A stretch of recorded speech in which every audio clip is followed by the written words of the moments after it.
Hello people, कैसे हैं आप सब। आई होप आप सब अच्छे होंगे। आज का हमारा जो टॉपिक है वो है weight loss diet plan plus workout, और कौन सी ऐसी चीज़ें हैं जो आपके वेट लॉस में सहायक हैं, जिसे आप खा के अपने वेट लॉस को 2x कर सकते हैं, यानी तेज़ी से वेट को लॉस कर सकते हैं। जी हाँ, बेसिकली होता ये है कि हमें अपने वेट को लॉस करने के लिए या मोटापे को कम करने के लिए 1200 से 1800 कैलोरीज़ की ज़रूरत पड़ती है, जो हमारे हाई इंटेंसिटी वर्कआउट को भी मेंटेन रखती है, जिसको हम एनर्जी के तौर पर कर भी सकते हैं, जो अच्छे से एक्सरसाइज को कर दे।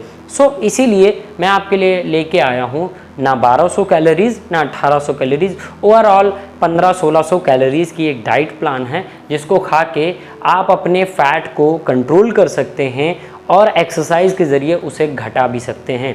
बात करते हैं ब्रेकफास्ट से। जी हाँ, ब्रेकफास्ट में आपको क्या खाना है। ब्रेकफास्ट में आपका तकरीबन 600 से 700 कैलोरीज़ होना ज़रूरी है, क्योंकि आपको 1 बजे तक अपना जो दिनचर्या है, रूटीन है, उसे चलाना ही चलाना है। बहुत सारी चीज़ें हैं जो आपको कार्य करना है, इसलिए ब्रेकफास्ट में आपकी कैलोरीज़ ज़्यादा हो तो ज़्यादा बेहतर है। इसलिए ब्रेकफास्ट में आपको लेना है ओट्स, दलिया, कॉर्नफ्लेक्स, मिल्क, फ्रूट, और आपको चाहिए एग, और आपको चाहिए 1 कप ग्रीन टी। जी हाँ, अगर आप शुद्ध शाकाहारी हैं जो एग नहीं खाते, तो वो एग को हटा के उसमें 100 ग्राम टोफू या फिर पनीर को खा सकते हैं। जी हाँ दोस्तों, या फिर उसमें नट्स भी शामिल कर सकते हैं। लेकिन अगर कोई नॉन वेजिटेरियन है तो उसमें वो एग को शामिल कर सकता है। आपका ब्रेकफास्ट में ये चीज़ लेना है। और अब आ जाते हैं लंच पे। जी हाँ, लंच में आपको जो लेना है वो है 1 कटोरी ब्राउन राइस, और जिनको ब्राउन राइस नहीं मिलता वो 1 कटोरी वाइट राइस ले सकते हैं, बने हुए यानी कुक्ड हुई, प्लस 1 कटोरा सलाद। उस सलाद में आपके विटामिन ई भरपूर हो और बहुत अच्छा हो, जैसे साग के पत्ते हो गए, मूली के पत्ते हो गए, सरसों की साग हो गई, और सोवा, मेथी, पालक, इन सब चीज़ों की जो सब्जियां हैं जो सलाद में यूज़ की जा सकती हैं, वो सलाद होना चाहिए। प्लस 1 कटोरी मूंग की दाल, 1 कटोरी भी ले सकते हैं या फिर 1 बड़ी कटोरी मूंग की दाल ले सकते हैं। इसमें लॉट्स ऑफ प्रोटीन होता है, फैट कम होता है और कैलोरीज भी कम होती है। 1 कटोरी मूंग की दाल आपका सलाद हो गया। अब आपको ले लेना है इसमें 2 से 3 रोटियां। दोस्तों, आपका हो गया लंच। अब आ जाते हैं आपका इवनिंग स्नैक्स पे। जी हाँ दोस्तों, इवनिंग स्नैक्स काफ़ी महत्वपूर्ण है। ये होता यह है कि लंच के बाद में इवनिंग स्नैक, और इवनिंग स्नैक के बाद में जो गैप होता है डिनर का, वो ज़्यादा होता है। इसलिए इवनिंग स्नैक आपका अच्छा होना चाहिए। इसलिए मैं रिकमेंड करूँगा आप इवनिंग स्नैक में 1 सूप लीजिए, वेजिटेबल सूप 1 कटोरा आप ले लीजिए वेजिटेबल सूप, प्लस आपको 1 कप ग्रीन टी या 1 कप सिर्फ टी या फिर 1 कप आप कॉफ़ी पी सकते हैं। इन तीनों में से कोई भी एक आप पी सकते हैं, यह आपके ऊपर है। प्लस आपको फ्रूट मिक्स सलाद, जिसमें कंपलसरी है आपका एप्पल होना, आपका पपीता होना। जी हाँ, इन दोनों फलों को आप 110% ऐड करिए ही करिए। जी, ये हो गया आपका इवनिंग स्नैक।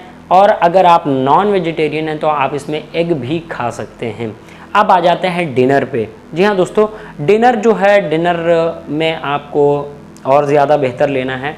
डिनर में आपका जो है लो कैलोरीज फूड है, इसलिए सबसे पहले आपको डिनर में लेना है 2 रोटी। जी हाँ, कोशिश करिए कि वो जो रोटियां हो या तो फिर ज्वार की बनी हो या तो फिर बेसन की, और अगर इन दोनों को आप नहीं ला सकते तो आप आटे की यानी गेहूं का आटा जो है उससे रोटियां बनाएं, वही खाएं। जी हाँ, उसके साथ में 1 कटोरा पपीता फुल ऑन, प्लस 1 कटोरी दाल।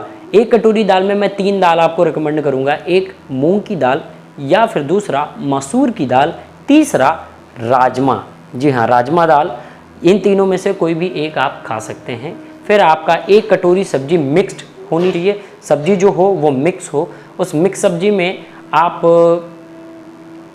पालक, सोवा, इन सब की सब्ज़ी बना सकते हैं, और उसमें कोशिश करें कि आपके पास आलू हो। मस्ट आप आलू बनाइए, वो भी आपको एनर्जी देगा, प्लस आपका फैट भी कम करने में सहायक है। और आपके पास सलाद होना चाहिए। जी हाँ, सलाद इम्पॉर्टेंट है। इतना सब खाने के बाद में आप क्या करें, शिकंजी आप समझ रहे होंगे, शिकंजी जिसमें नींबू होता है, प्लस पानी होता है, प्लस पुदीना होता है, और भी कई सारी चीज़ें, कुछ मसाले मिलाए जाते हैं। जी हाँ, आप रोज़ाना शिकंजी पी सकते हैं, उससे भी आपका वेट लॉस होगा। तो आप अपने डाइट प्लान में शिकंजी और फ्रूट को बिल्कुल भी ना छोड़ें और इसको पिएं। ग्रीन टी भी पिएं, जो कि मैंने आपको बताया है, आप इसका इस्तेमाल कर सकते हैं। अब आ जाते हैं मेन मुद्दे पे। मेन मुद्दा ये आपका कि डाइट तो आप ये ले लेंगे, लेकिन आपका जो फैट कम होगा वो होगा आपके एक्सरसाइज से। डाइट आप ले रहे हैं अपने फैट को कंट्रोल करने के लिए, कम करने के लिए नहीं। आप अपने फैट को कंट्रोल करने के लिए डाइट ले रहे हैं, और आपको अपने एक्सरसाइज के ज़रिए अपने फैट को कम करना होगा, लूज़ करना होगा। सो आपको हाई इंटेंसिटी वर्कआउट करना होगा। जी हाँ, हाई इंटेंसिटी वर्कआउट करना होगा। आपको अपने वर्कआउट सेशन को 3 भागों में बांटना होगा। पहला सेशन जो चलेगा वो 1 मिनट से 20 मिनट तक चलेगा, जिसमें आप स्ट्रेचिंग, जंपिंग प्लस रोप जंपिंग प्लस आप कोई भी कार्डियो एक्सरसाइज आप करेंगे। जी हाँ, फिर 20 से 40 मिनट तक, 20 से 40 मिनट तक जो आप वर्कआउट करेंगे वो हाई करेंगे, थोड़ा अपर लेवल पे जाएंगे, जिसमें आपका बाइसेप, ट्राइसेप, चेस्ट, शोल्डर और आपकी थाइज आ जाएंगी। जी हाँ, अब जो 40 से ऊपर चढ़ेगा ये आपका मेन होगा। अब इसी 40 मिनट के बाद जो आप वर्कआउट करेंगे, इसमें आपका फैट कम होगा। जी हाँ, आपने 1 से 20 और 20 से 40 तक जो वर्कआउट किया, उस वर्कआउट में आपकी जो एनर्जी खत्म हुई है वो हुई है जो आप डाइट ले रहे हैं उसकी। जी हाँ, ना कि आपके पेट के ऊपर जमा हुआ थुलथुला पेट का। जी हाँ, उसकी एनर्जी नहीं गई, एनर्जी जो गई है वो आपके डाइट की, जो आप सारा दिन खा रहे थे उससे गई है। अब जो 40 मिनट के बाद जो आप वर्कआउट करेंगे, उसमें क्योंकि आपने तो अपनी सारी एक्सरसाइज, जो आपके अंदर जो एनर्जी थी वो तो आपने ख़त्म कर दी अपने 40 मिनट के एक्सरसाइज में, जो आपने नॉर्मली जो खाया था उसके ज़रिए आपने ख़त्म कर दी।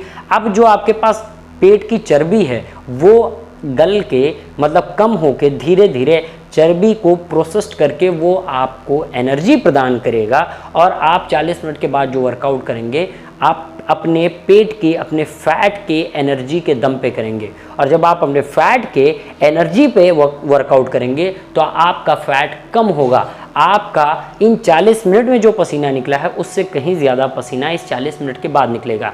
तो इसलिए 40 से 60, जी हाँ दोस्तों, 40 से 60 ये 20 मिनट आपका वर्कआउट जो होगा, या आप इसको आधा घंटा और कर सकते हैं, 1 घंटा 10 मिनट कर सकते हैं। ये 30 मिनट का जो एक्सरसाइज होगा ये मेन होगा, मेन इंपॉर्टेंट होगा। जी हाँ, अब दूसरी बात करते हैं वर्कआउट में। वर्कआउट का जो दूसरी बात यह है कि आप अपने वर्कआउट में एब्स को 2 टाइम ट्रेन करें। जी हाँ, यानी पेट की एक्सरसाइज जो है उसको 2 टाइम ट्रेन करें।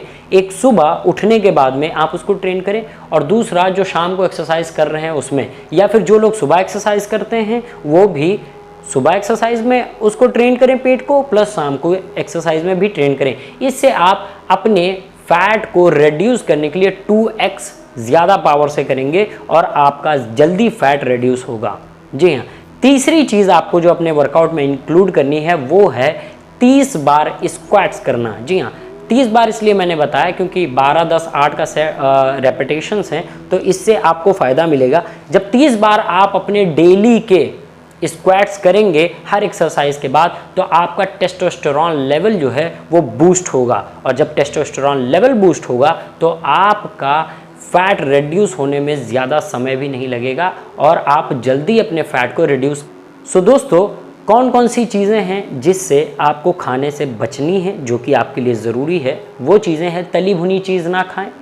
दूसरी चीज़, आप कोई भी हाई कैलोरी फूड ना खाएं।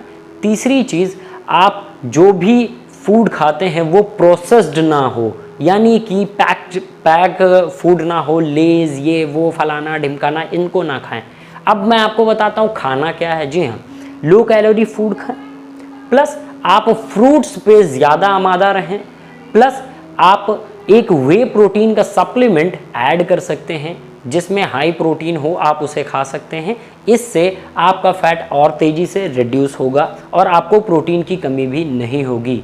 और आपको क्या करना है, आप जो प्रोटीन वाले फूड्स हैं वो भी खाइए, और जो नॉन वेजिटेरियन हैं वो ब्रेकफास्ट में एग को, जो मैंने डाइट प्लान बताई है उसमें ब्रेकफास्ट को में एग को 5 पीस कर दें, और शाम को डिनर में 250 ग्राम चिकन ब्रेस्ट ऐड कर सकते हैं। ये हो जाएगा नॉन वेजिटेरियन वालों का, लेकिन जो मैंने शुरुआती बताया वो शुद्ध शाकाहारी लोगों का है। सो दोस्तों, अब इसमें जो आपको खाना है वो मैंने आपको बता दिया, एक्सरसाइज कैसे करना है वो भी मैंने आपको बता दिया। कुछ चीज़ों का और ध्यान रखिए। जी हाँ, आप इसमें आयुर्वेद को इंक्लूड करिए। जी दोस्तों, आयुर्वेद आपका बहुत फ़ायदेमंद होगा। आयुर्वेद को इंक्लूड करेंगे तो आपका टेस्टोस्टेरोन लेवल भी अच्छा हो जाएगा, स्टैमिना भी इंक्रीज़ हो जाएगा, प्लस आपका माइंड स्ट्रेंथ जो है वो भी अच्छा हो जाएगा, और आपका फैट को रिड्यूस करने की क्षमता भी बढ़ जाएगी। आपको आयुर्वेद में 3 चीज़ें में से कोई एक चीज़ आप ऐड कर सकते हैं, वो है आपका अश्वगंधा, दूसरा गोखुरु, और तीसरा जो है आपका वो है आप शतावरी। इन तीनों चीज़ों में से कोई भी चीज़ आप ऐड कर सकते हैं, इनके बहुत बेनिफिट आपको मिलेंगे। नॉर्मली जो आप फैट कटिंग का काम जो एक्सरसाइज कर रहे हैं और वर्कआउट कर रहे हैं, डाइट प्लान ले रहे हैं, उसमें अगर आप इसको ऐड करते हैं तो आपको बहुत ज़्यादा फ़ायदेमंद होगा। और अब मैं आपको बता देता हूँ कि दोस्तों, आप मल्टीविटामिन्स ज़रूर लें। मल्टीविटामिन्स आपके फैट को रिड्यूस करने में और आपके मसल्स ग्रोथ के लिए बहुत फ़ायदेमंद है, इसलिए मल्टीविटामिन आप किसी भी ब्रांड का ले लीजिए, उसको आप कंज्यूम करिए। सो दोस्तों, वीडियो को यहीं पर रैप ऑफ करते हैं। वीडियो कैसी लगी हमें ज़रूर बताएं। कहीं से भी नए आ गए हैं तो चैनल को ज़रूर सब्सक्राइब करें, सब्सक्राइब करना बिल्कुल भी ना भूलें, और नीचे घंटे का आइकन है उसको धड़ाधड़ दबा दो। और मैं सोशल मीडिया पे अवेलेबल हूँ, मुझे आप फॉलो कर सकते हैं, प्लस आप इंस्टाग्राम पे मुझे डायरेक्ट मैसेज कर सकते हैं और डाइट प्लान और वर्कआउट प्लान फ्री में ले सकते हैं। सो दोस्तों, मुझे फॉलो ज़रूर करें और अपना ख्याल रखें, अपने फैमिली का ख्याल रखें, फिट रहें, क्योंकि आप जब फिट रहेंगे तभी तो इंडिया फिट रहेगा। तब तक के लिए जय हिंद, जय भारत।